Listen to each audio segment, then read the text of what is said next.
Adik-adik, sekarang waktunya untuk kita mendengarkan firman Tuhan. Siapa yang mau dengar firman Tuhan? Yuk kita duduk yang manis, kita buka telinga dan hati kita. Ku buka hatiku untuk firman-Mu. Ku ingin menjadi seperti Yesus.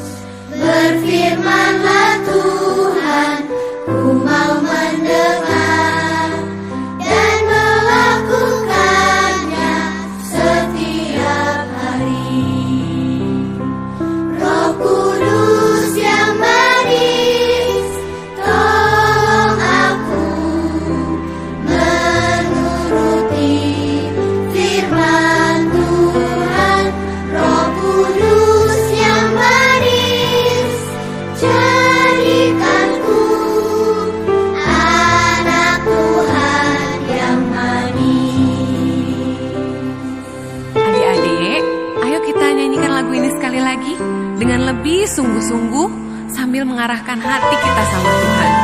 Kita ingat kebaikan Tuhan Yesus dalam hidup kita. Buka hatiku untuk firman-Mu.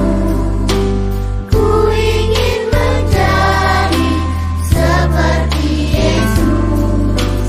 Berfirmanlah Tuhan, ku mau mendengar dan melakukannya setiap hari. Roh Kudus yang manis, tolong aku menuruti firman Tuhan. Roh Kudus yang manis, jadikanku anak Tuhan yang manis. Ayo sekarang kita angkat tangan kita arahkan hati kita sama Tuhan Yesus. Tuhan Yesus, terima kasih buat semua kebaikan Tuhan Yesus dalam hidup kami. Kami tahu Tuhan Yesus sangat mengasihi kami. Saat ini kami mau dengar firman-Mu Tuhan. Kami perlu Roh Kudus-Mu untuk menuntun kami supaya kami bisa melakukan apa yang Tuhan Yesus mau kami lakukan. Kami mengasihi-Mu Tuhan Yesus, dan kami mau menjadi anak-Mu yang manis Tuhan. Roh Kudus yang manis, tolong aku menuruti firman Tuhan. Roh Kudus yang manis, jadikanku anak Tuhan yang manis.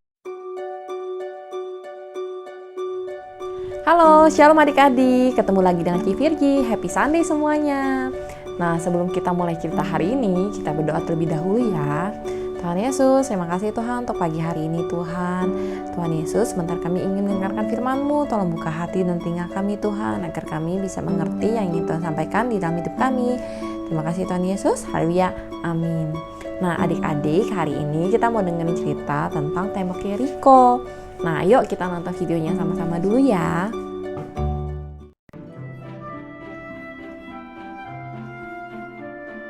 Musa mengutus 12 mata-mata ke negeri perjanjian. 10 dari mereka berkata, "Kita tak mungkin mengalahkan orang-orang di sana."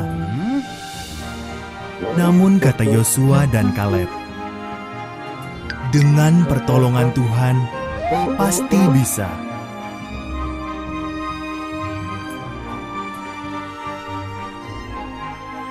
Karena takut, bangsa itu percaya pada 10 mata-mata tadi. Kata Tuhan, "Hanya anak-anak-Mu bersama Yosua dan Kaleb yang akan memasuki negeri perjanjian ini." Setelah 40 tahun menggembara di padang gurun, saatnya pun tiba.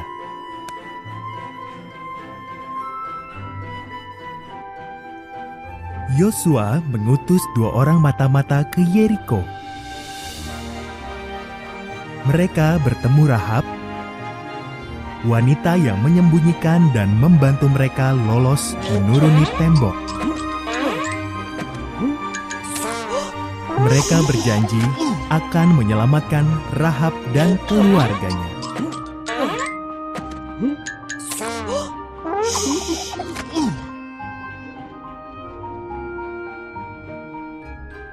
Bangsa Israel menyeberangi Sungai Yordan.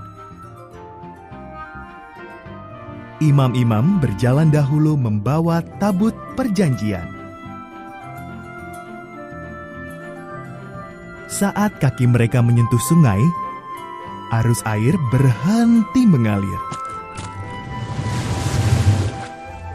Setiap orang menyeberang di tanah kering.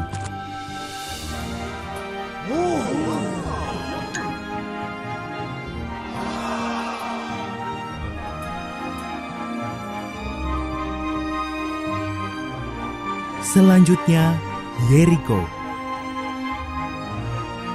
Tuhan memberitahu Yosua, selama 6 hari, berbarislah mengelilingi Yeriko sekali sehari.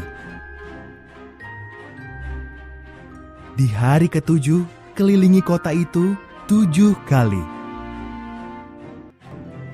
Tiuplah trompet, bersoraklah, tembok kota akan runtuh.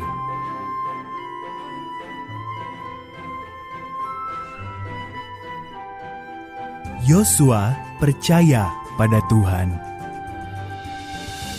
Ia melakukan perintah Tuhan, maka tembok-tembok Yeriko pun runtuh. Mereka merebut kota itu. Rahab dibiarkan hidup. Umat Tuhan mulai merebut negeri perjanjian.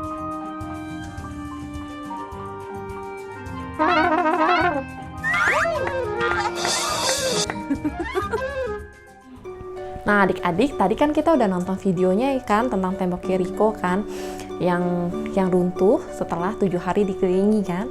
Nah adik-adik, kita mau belajar nih dari tembok Yeriko. Tembok Yeriko itu ibarat seperti masalah atau rintangan di dalam hidup kita, yang terkadang kita ngerasa, wah masalah ini sangat berat ya, sampai kita lupa kalau kita punya Tuhan yang hebat, Tuhan yang akan selalu menolong kita. Tuhan itu dia tetap akan membiarkan masalah itu terjadi dalam hidup kita, tapi Tuhan itu tidak akan pernah meninggalkan kita, karena Tuhan sangat mengasihi kita semua. Tuhan itu akan selalu membantu kita untuk menghadapi setiap rintangan yang ada. Contoh, misalkan kalian lagi mau belajar naik sepeda, nah tapi kalian nggak bisa nih, atau kalian selalu jatuh. Akhirnya kalian ngerasa, aku nggak bakal naik sepeda. Kalian sudah gampang menyerah. Padahal kalau kalian beriman dan kalian terus berusaha, suatu hari nanti kalian akan bisa naik sepeda gitu. Jadi jangan melihat naik sepeda itu sangat susah dan nggak bisa. Misalkan contoh seperti itu. Atau misalkan kalian lagi belajar, kalian disuruh belajar bahasa Inggris atau belajar nulis, misalkan pas awal-awal belajar nulis. Nah mungkin kalian nggak akan langsung bisa, tapi jangan langsung menyerah. Aku udah nggak bisa nih, susah nih, aku nggak mau nulis lagi, aku nggak bisa, misalkan. Nah jangan seperti itu. Ingat, apapun masalah atau rintangan yang kita hadapin, kita punya Tuhan Yesus yang hebat. Yang penting kita kerjakan bagian kita, maka Tuhan akan mengerjakan bagian Tuhan. Jadi kita nggak boleh menyerah dan kita harus sabar. Misalkan kita melihat orang tua kita sering bertengkar, lalu kita sedih dan kita udah nyerah, ya udahlah, mama papa emang selalu bertengkar, nggak bisa diapa-apain lagi. Nah tapi kalian nggak boleh lupa, kalian punya Tuhan. Kalian bisa terus mendoakan mereka supaya mereka nggak berantem lagi, dan suatu hari nanti mereka tidak akan berantem lagi, kayak gitu. Jadi maksudnya apapun masalah kalian, apapun rintangan kalian, jangan melihat itu seperti sesuatu yang besar. Jangan menyerah sebelum berusaha atau sebelum mencoba, karena kita punya Tuhan yang hebat, Tuhan yang sangat mengasihi kita. Tuhan mungkin membiarkan masalah terjadi dalam hidup kita, tapi Tuhan gak akan pernah meninggalkan kita. Sama halnya jika misalkan Tuhan izinkan kita untuk sakit, entah sakit yang ringan atau sakit yang berat. Kita jangan menyerah, jangan berpikir, aku sudah tidak bisa sembuh lagi, misalkan seperti itu. Nah, karena mujizat itu pasti terjadi, dan kita harus percaya kalau Tuhan kita itu Tuhan yang sangat mengasihi kita. Jadi yang kita cukup lakukan adalah kita terus berdoa, dan kita cukup berusaha sebisa kita. Bisa sakit ya, minum obat, berobat ke dokter. Nah, seperti itu. Nah, nanti biar Tuhan yang mengerjakan bagiannya untuk menyembuhkan kita. Nah, begitu ya adik-adik. Jadi ayo kita belajar dari Yosua yang selalu percaya sama Tuhan Yesus, Yosua yang selalu melihat sisi yang optimis, sisi yang baik, bukan sisi yang gak enaknya aja.